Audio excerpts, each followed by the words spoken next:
अश्विनी कुमार। अश्विनी कुमारों ने आयुर्वेद के ज्ञान को एक भगवान इंद्र को दिया।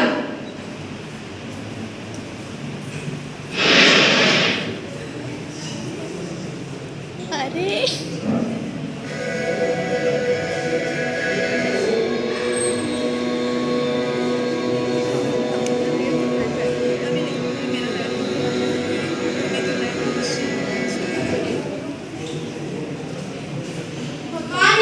जो देवताओं के राजा थे और स्वर्ग पर शासन करते थे।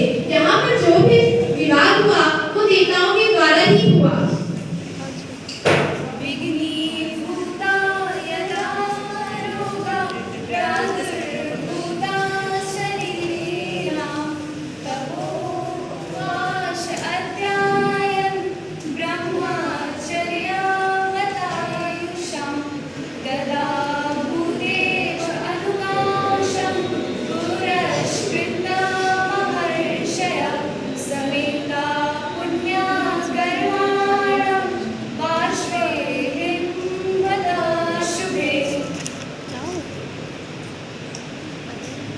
जैसे जैसे सतयुग बीतने लगा, लोगों में आलस्य बढ़ने लगा, कार्य करने की शक्ति में कमी आने लगी, धातुओं का क्षय होने लगा, पृथ्वी में जल खाद्य पदार्थों की कमी आने लगी, जिसके वजह से मनुष्यों में अनेक प्रकार के रोग उत्पन्न होने लगे।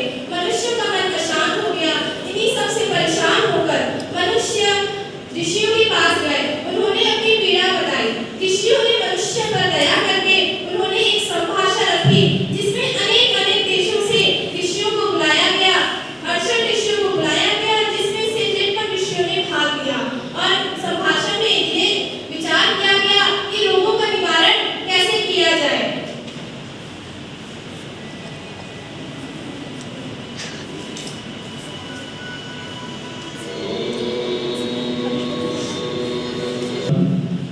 सभी ऋषियों का आदर प्रणाम करते हैं।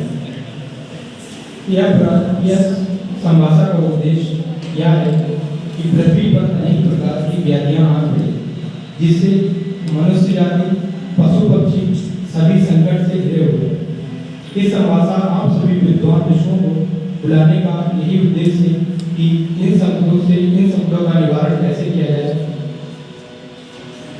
श्रीमान अगस्त्य, मैं आपकी बात से पूरी तरह सहमत हूँ और पृथ्वी पर अनेक प्रकार की बीमारियां फैल रही हैं, जिसका निवारण ना तो हमारे पास है न पृथ्वी लोक वासियों के पास।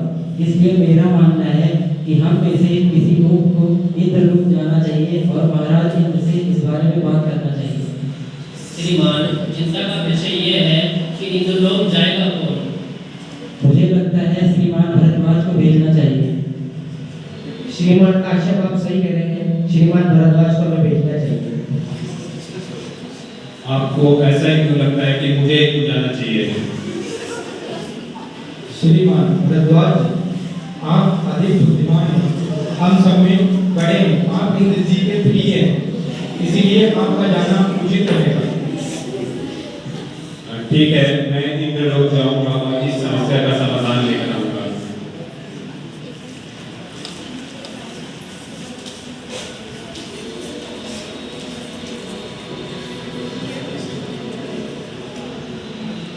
प्रभु, मैं भारद्वाज आपको कोटि कोटि प्रणाम करता हूँ। प्रभु, मैं पृथ्वी लोक से आया हूँ। प्रभु, पृथ्वी लोक पे मनुष्यों में द्वेष ईर्ष्या का हाहाकार मचा हुआ है, जिसके कारण मनुष्य अस्वस्थ हो गया है। कृपया इस समस्या का निवारण बताएं।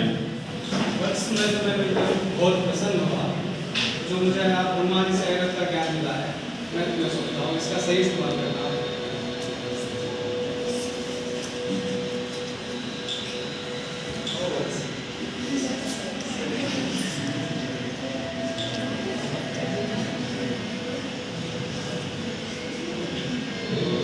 आयुर्वेद का मुख्य ज्ञान भरद्वाज ने अपने ऋषियों को दिया।